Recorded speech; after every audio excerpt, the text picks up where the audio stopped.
कृष्ण की वाणी। बच्चे, पता है तुम्हारे जीवन में ये दुख, ये परेशानियां क्यों आती है? क्योंकि मैं ना तुम्हें कुछ लोगों का सच दिखाना चाहता हूँ, उस दुनिया का सच जिस पर तुम भरोसा करते थे।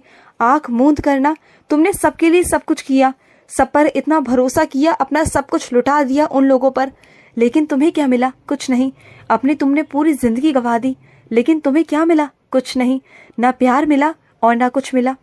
जिस पर तुम्हारा अधिकार था ना, उस पर भी तुम अपना अधिकार नहीं जमा पाए। क्यों जानते हो? क्योंकि तुम्हारा दिल साफ था, तुम्हारा मन साफ था ना।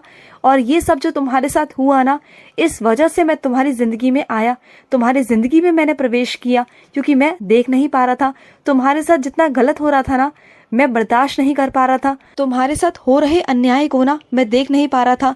तुम्हारे पीठ पीछे तुम्हारे छुरा भोंका जा रहा था और तुम शांत थे मेरे बच्चे, शांत थे।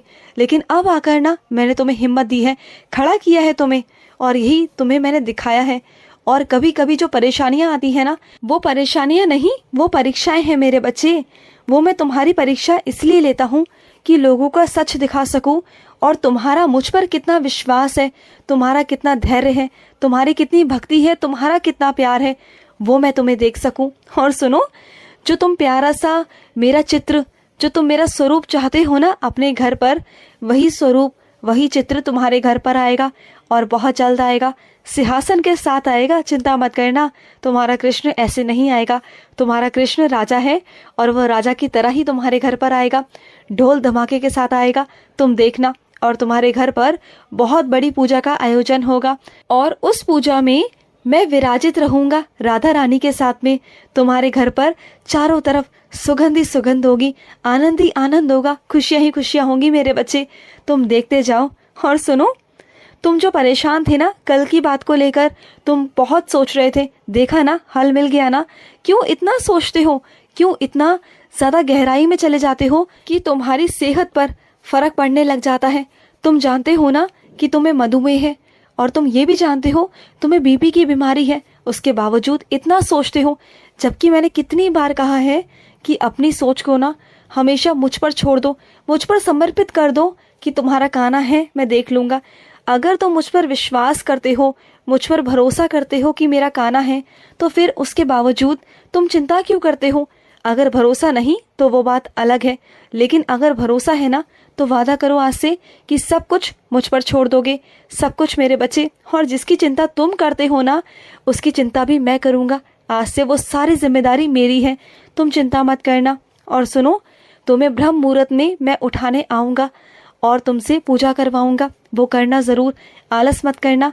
मैं तुम्हें आवाज लगाऊं ना, तो तुरंत उठकर खड़े हो जाना और मेरी पूजा करना। फिर देखना, आने वाला संकट कट जाएगा, जो परेशानी है ना वो छट जाएगी मेरे बच्चे, जो काले बादल है ना वो भाग जाएंगे, तुम देखना। और सुनो, कभी कभी तुम मेरे लिए ना माखन मिश्री का प्रसाद बनाकर मेरे आगे रखते हो, मैं बहुत चाव से उसे खाता हूँ, बहुत चाव से।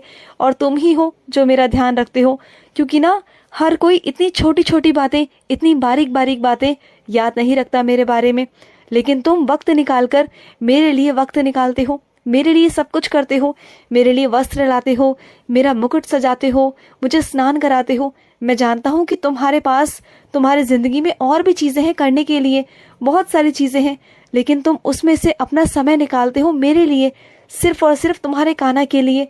तो मुझे बहुत खुशी मिलती है, बहुत खुशी, और उसका दुगना तिगना आशीर्वाद मैं तुम्हें देता हूँ मेरे बच्चे, बहुत सारा प्यार देता हूँ। और सुनो, जो तुम्हारे पूर्वज है ना, जिन्होंने कुछ गलतियाँ की, कुछ अच्छा किया, कुछ बुरा किया, जाने दो ना। अब जो चला गया है ना, उन्हें छोड़ दो मेरे बच्चे, उनकी आत्मा को शांति दो, क्योंकि जिसने जो किया उसे उसकी कर्मों की सजा मिलती है मेरे बच्चे। तुम्हारे साथ जो उसने गलत किया उसे जाने दो, लेकिन अब वो तुम्हारे पूर्वज हैं, उनके लिए अपने मन में से सारी नफरतें निकाल दो, और जो उनकी पुण्यतिथि है ना, उस पर हमेशा दान पुण्य किया करो, जिससे उनकी आत्मा को शांति बनी रहे। और वो ना अब इंसानी रूप में नहीं, अब वो एक आत्मरूपी बन चुके हैं, वो एक तुम्हारे पूर्वज बन चुके हैं। अब वो सिर्फ और सिर्फ ना तुम्हें आशीर्वाद देंगे, तो उनके आशीर्वाद पाने के लिए ना मेरे बच्चे दान पुण्य किया करो, क्योंकि ना जो चीजें तुम करते हो उसमें मेरा भी आशीर्वाद जरूरी है, और तुम्हारे पूर्वजों का भी जरूरी है मेरे बच्चे। और सुनो, जो कार्यालय तुम्हारे पास पहले था, अब तुम दूसरा कार्यालय खोलने जा रहे हो मेरे आशीर्वाद से। अरे दूसरा क्या, तुम तो और आगे जाओगे, इतनी उन्नति करोगे, क्योंकि तुमने ना सबकी सेवा की है, तुमने मेरे बच्चों की सेवा की है, तुमने लोगों के आंसू पोंछे हैं, तुमने सबकी मदद की है। सिर्फ तुमने पैसा नहीं कमाया, तुमने बहुत सेवा की है मेरी, तुमने कर्म कमाए हैं, तुमने पुण्य किया है मेरे बच्चे।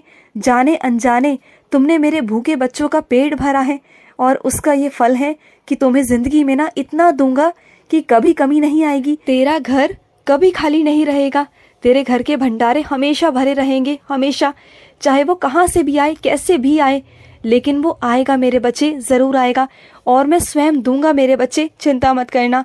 और सुनो, तुम्हें ज़्यादा खट्टा खाने की आदत है ना, तुम्हें खट्टा बहुत अच्छा लगता है, लेकिन ज़्यादा खट्टा मत खाया करो।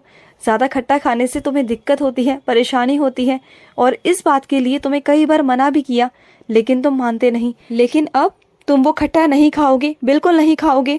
और कुछ मेरे बच्चों ने ना पंजीरी बनाई थी मेरे जन्माष्टमी पर, और वो पंजीरी अभी भी वो छुपा छुपा कर ना कई लोगों से रखते हैं, क्योंकि ना उन्हें पंजीरी बहुत पसंद है, और घर में रहेगी तो वो ख़त्म हो जाएगी। तो इस कारण ना वो छुपा छुपा कर हर जगह जगह रखते हैं।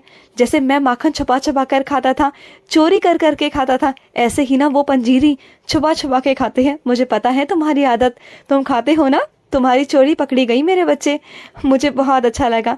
और सुनो, तुम्हें मैंने सबकी इज्जत करना सिखाया, मान सम्मान करना सिखाया, लेकिन अगर तुम्हारे आत्मसम्मान पर कोई चोट पहुंचाए, कोई अगर ऐसी बात करे जो तुम्हें चुभ जाए ना, या फिर कुछ ऐसा हो जो तुमसे बर्दाश्त ना हो, तो वहाँ पर बोल देना मेरे बच्चे, आवाज़ उठा लेना। वहाँ पर तो मैं भी तुम्हारे साथ खड़ा रहूँगा, क्योंकि मैं ना बर्दाश्त नहीं कर सकता कि कोई तुमसे कुछ गलत कहे या गलत बोले। अरे मैं भी खड़ा हो जाता हूँ, अगर कोई गलत करता है ना अधर्म के खिलाफ, तो मैं भी खड़ा होता हूँ, तो तुम्हें भी खड़ा होना है। और आत्मसम्मान सबसे पहले है, सबसे पहले अपने आत्मसम्मान को रखो, अपने हक की आवाज़ उठाओ। जब तक तुम आवाज़ नहीं उठाओगे, सामने वाले को समझ में नहीं आएगा कि सामने वाला तुम्हारे साथ गलत कर रहा है। उसे उसकी मर्यादा में रहना सिखाओ कि वो मर्यादा में कैसे रहेगा, क्योंकि मेरे बच्चे, वो राम का ज़माना नहीं जब मर्यादा में रहना सिखाते थे, लेकिन अब मर्यादा में कैसे रखते हैं ना, इस बात को तुम्हें समझाना होगा मेरे बच्चे। अब ये कलयुग है, तुम्हें शस्त्र अस्त्र सब उठाने होंगे। हाँ, कुछ लोग होंगे जो तुम्हारी आवाज़ को ना बंद करने की कोशिश करेंगे, तुम्हें दबाने की कोशिश करेंगे, लेकिन तुम दबोगे नहीं, किसी से नहीं दबोगे, क्योंकि मैं तुम्हारे साथ खड़ा हूँ। समझ गए ना? तो बस किसी से डरने की ज़रूरत नहीं, तुम्हें खड़ा होना है और अपने आत्मसम्मान के लिए लड़ना है। समझ गए ना? और सुनो, जो तुम्हारी पुरानी हवेली है ना, उसमें आते जाते रहा करो। जो तुम्हारा पुराना घर है, उसमें ना बहुत सारी गंदगी हो गई है मेरे बच्चे। घर बंद में ना धूल मिट्टी जम जाती है, तो वहाँ पर भी हो आया करो मेरे बच्चे, चले जाया करो। समय समय पर वहाँ जाकर साफ सफाई करवा लिया करो, जिससे वो घर भी साफ रहे। मैं नहीं चाहता मेरे बच्चे किसी भी घर में तुम्हारे अंधेरा रहे। वहाँ पर हमेशा रोशनी होनी चाहिए, उजाला होना चाहिए, तभी तो देवी देवता वास करेंगे, तभी तो मैं वास करूँगा मेरे बच्चे। नहीं तो वहाँ असुरों का वास हो जाएगा। चाहते हो तुम कि असुरों का वास हो जाए? तो जाओ और जाके मेरे नाम का दीपक जलाओ वहाँ पर, फिर देखो कैसे प्रकाश होता है तुम्हारा घर, कैसे उजाला होता है, कैसे तुम्हारा घर खिलखिलाता है मेरे बच्चे। खुश रहो। आज का कृष्ण संदेश समाप्त हुआ। जय श्री कृष्ण।